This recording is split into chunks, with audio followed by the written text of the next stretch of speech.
I am Al Fleetwood, and it's hard to believe that it was just 35 years ago, and that's a long time, that I chaired the first salute to the armed forces. I'm Brian Ross, and I was active duty in the Army on Fort Richardson when I was the Service Member of the Year, and I believe the year was 1996. I'm Senior Chief Ed Wagner from Coast Guard Station Valdez. I'm currently the officer in charge. I was awarded the Coast Guard Enlisted Person of the Year for the state of Alaska in 2001. My name is Christian Garrett, and I served in the United States Navy from 1993 until 2005. In 2003, I had the great honor of being recognized as the Armed Services YMCA Sailor of the Year, and it was a really rewarding experience. My name is Javier Vigil. I was the Armed Services YMCA Reservist of the Year for the Air Force. For 2009, I was a tech sergeant at the time, still am, waiting on that other stripe. Tech Sergeant Angelique French, United States Air Force. I was awarded the Armed Services YMCA Airman of the Year in 2009 as a tech sergeant.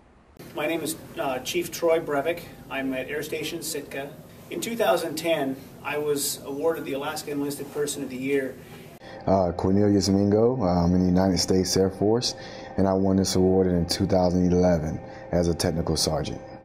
It was in 1976, I believe, in January, and that Roger Graves, who was then executive director of the Y, invited me to lunch. Roger was a great guy. He did so much for the Armed Services Y, and he breathed enthusiasm. Everybody wanted to get on his bandwagon, and of course I jumped at the opportunity to have lunch with him, totally forgetting the old adage that there's no such thing as a free lunch. I wasn't in Alaska that long before I started going through the soldier boards.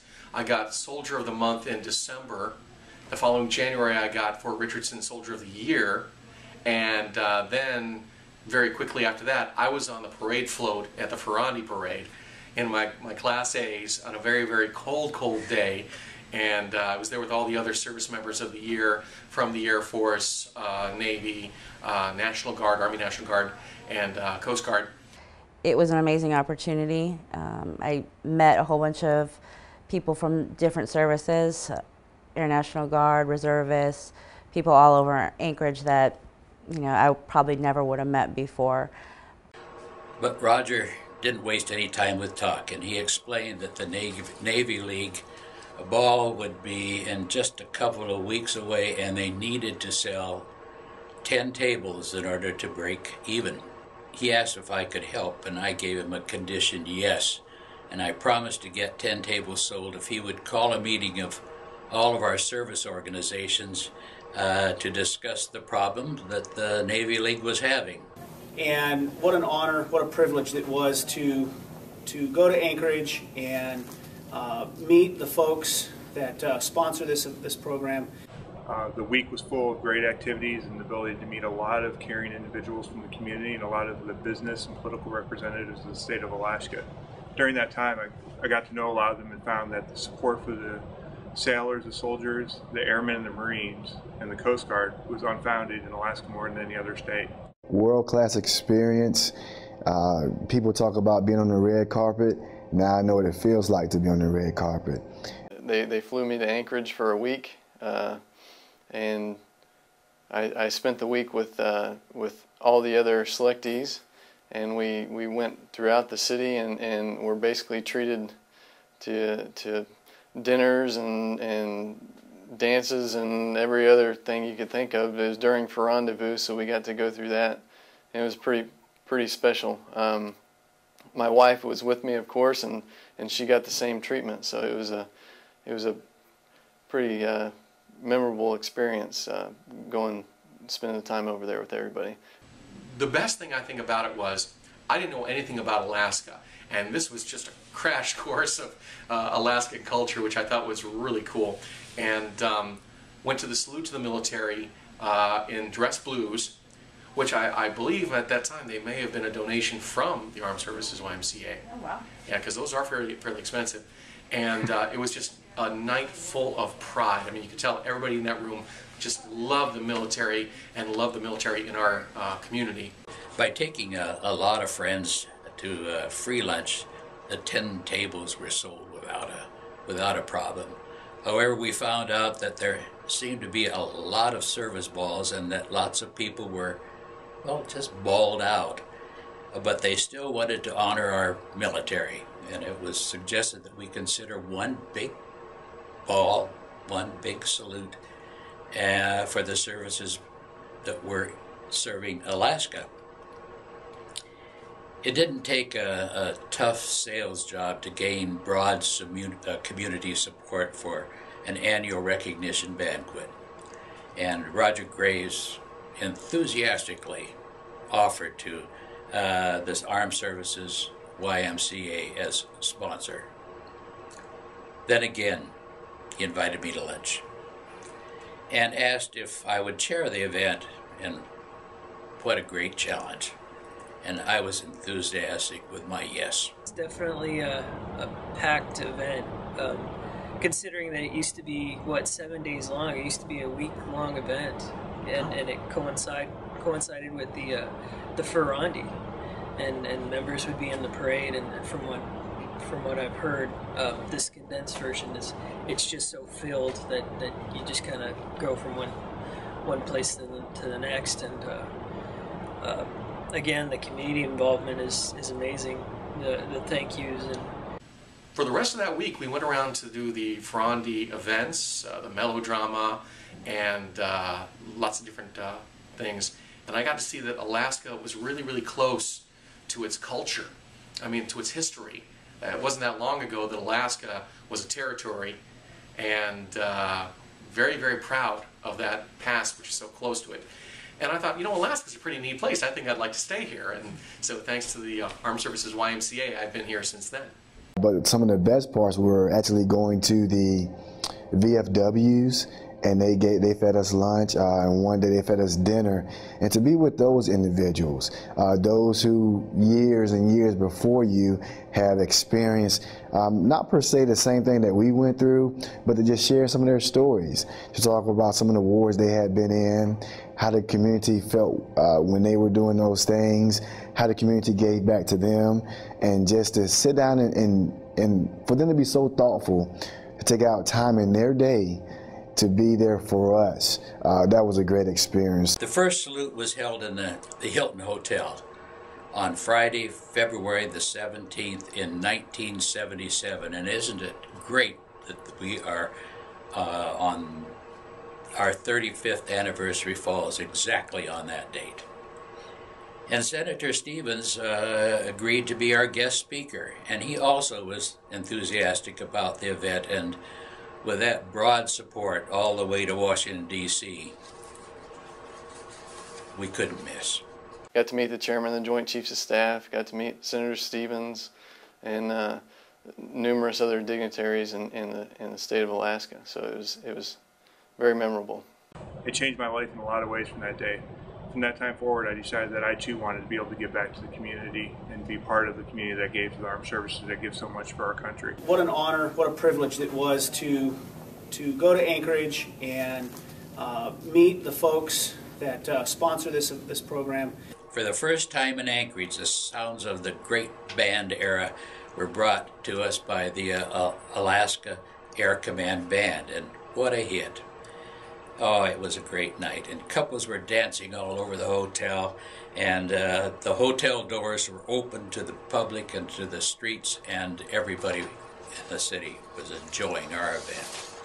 I never thought in a million years it would be in that manner. You're talking about 600-700 people in one area, one place, and of the 12 winners, it was all about us. So there were 700 people there to recognize us. It was a great sense of honor to represent the Coast Guard.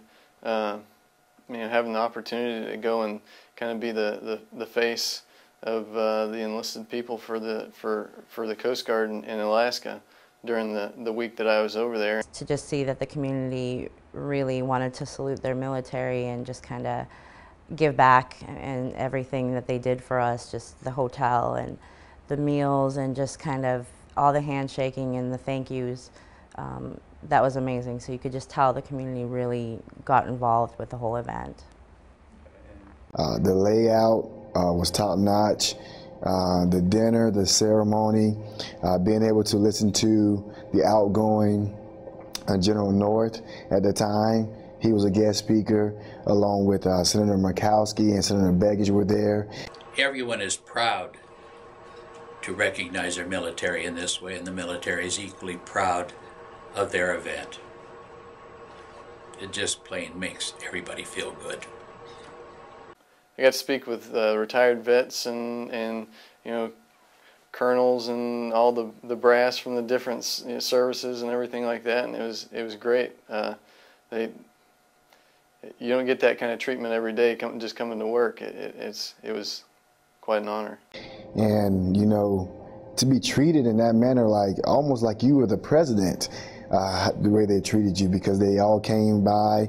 You get to talk with each one individually, took individual pictures. I wouldn't trade it for anything. I mean, world-class event. In 1997, I exited the services. I decided to stay here in Anchorage, and very shortly after that, I started doing my radio career. After the last 10 years, I've been at Magic 98.9. Made E6. I was advanced shortly after the salute to the military, and I put in for executive petty officer or command cadre jobs following that, and I immediately got picked up. And with only having about 6 years in the Coast Guard, I wouldn't say it's rare, but it sure helped to have that, you know, recognition under my belt. And from that first, then the salute to the armed forces, and now the salute to the military. 35 years ago, look at what has happened, what the Y has actually caused to happen, all for our military.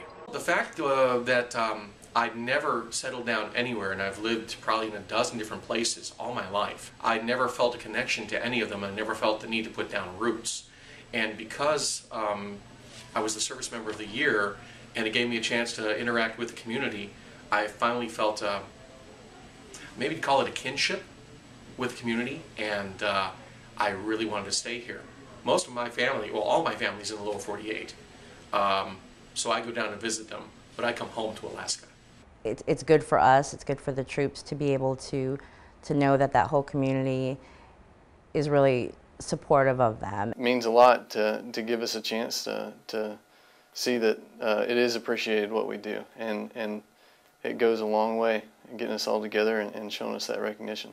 I think it's important that the Alaskan community supports the military, because the military supports all of us, and we can ask them to go into harm's way at any time, and there's just no way to pay that back. Overall, the years I spent in Alaska have grown a lot since 2003, and a lot of that has come from the Armed Services YMCA. Ask the Y for a list of their programs, and you just might find one or two that would reward you by your participation. It's one program that anyone, no matter if you're E1, E9, no matter what branch of service that you're in, you can be a part of the Armed Services YMCA, hence the title Armed Services. It brings everyone together. And I do hope that everyone is having a wonderful time this evening. And again, thank you for your time. And thank you for the service that you provide for our service members. All of this and much more, and just because of the need of us here tonight and people all over the world to acknowledge our military. That your Armed Services YMCA has caused all of this to happen. And you know something? I have a feeling that this is just the beginning.